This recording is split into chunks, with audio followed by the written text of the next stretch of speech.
Janganlah terburu-buru dengan mulutmu, dan janganlah hatimu lekas-lekas mengeluarkan perkataan di hadapan Allah. Karena Allah ada di sorga dan engkau di bumi. Oleh sebab itu, biarlah perkataanmu sedikit.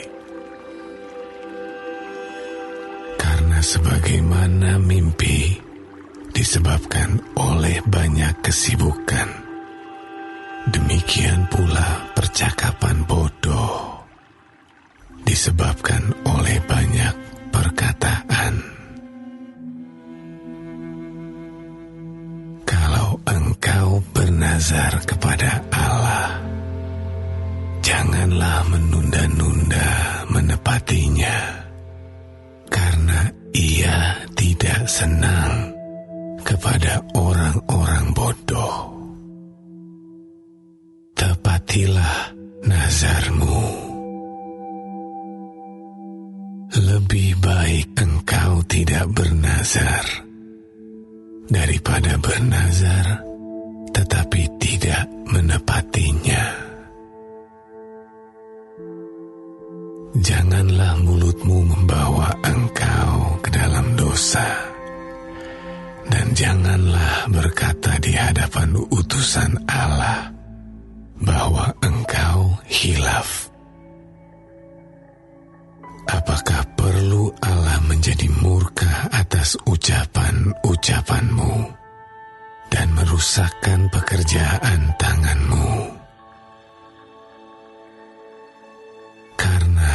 Sebagaimana mimpi banyak, demikian juga perkataan sia-sia banyak.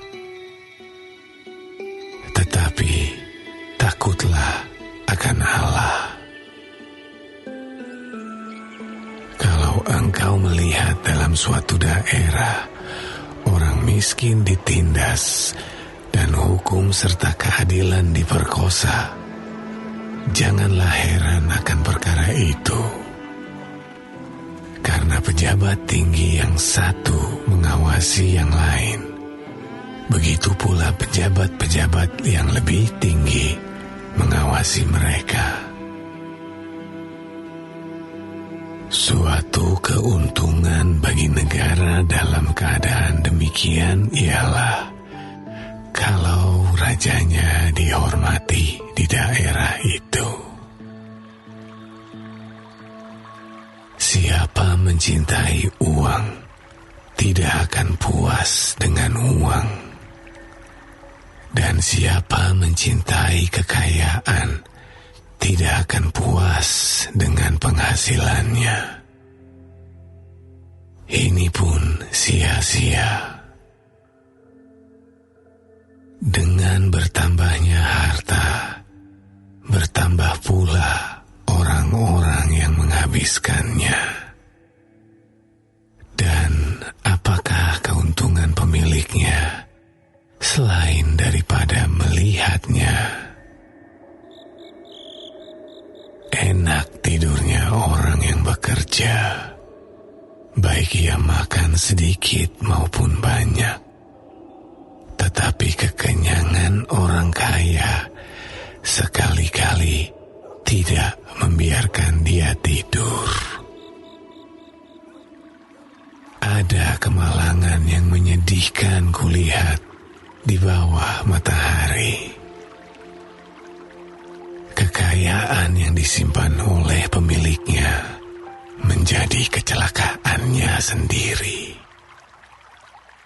Dan kekayaan itu binasa oleh kemalangan, sehingga tak ada suatu pun padanya untuk anaknya.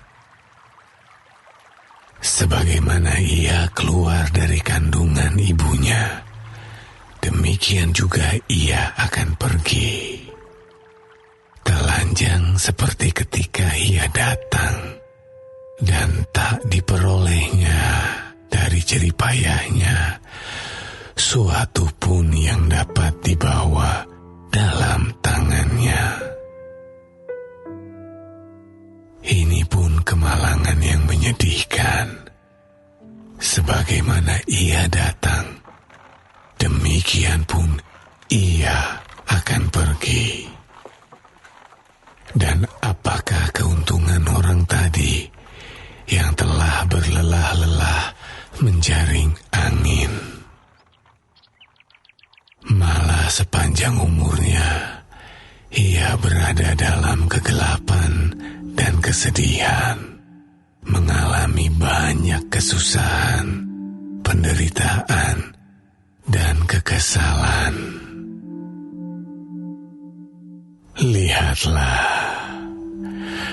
yang kuanggap baik dan tepat ialah kalau orang makan minum dan bersenang-senang dalam segala usaha yang dilakukan dengan jerih payah di bawah matahari selama hidup yang pendek yang dikaruniakan Allah kepadanya. Sebab itulah bahagiannya. Setiap orang yang dikaruniai Allah kekayaan dan harta benda dan kuasa untuk menikmatinya, untuk menerima bahagiannya, dan untuk bersuka cita dalam jerih payahnya. Juga itu pun karunia Allah. Tidak sering ia mengingat umurnya,